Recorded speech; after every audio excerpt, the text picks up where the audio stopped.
May investigasyon ngayon sa magkakahiwalay na insidente ng pag-abandona sa mga sanggol sa Davao City at Cotabato. Yan ang spot report ni Sara Hilomen Velasco ng GMA Regional TV.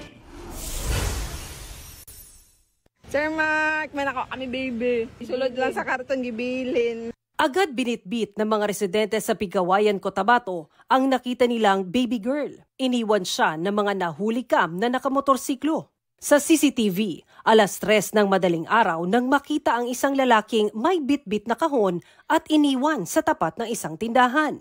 Maya-maya, agad siyang umangkas ng motorsiklo at mabilis silang umalis. Natakot pa ang may-ari ng tindahan dahil inakalang bomba ang laman nito hanggang sa nakarinig sila ng iyak. Agad dinala sa Municipal Social Welfare and Development Office ang sanggol na tinatayang nasa 2 oras pa lang daw mula nang ipinanganak. Hinahanap na rin ng pulisya ang ina at ang nag-iwan sa sanggol. Wala, bago dyan yung anak ba kaluoy gisod sa bag.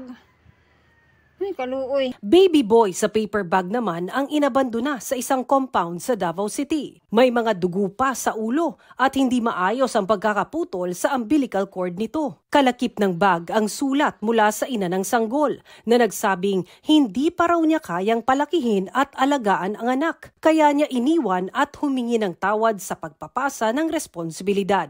Hiling din niya na huwag palitan ang pangalan ng sanggol na inilagay niya sa liham.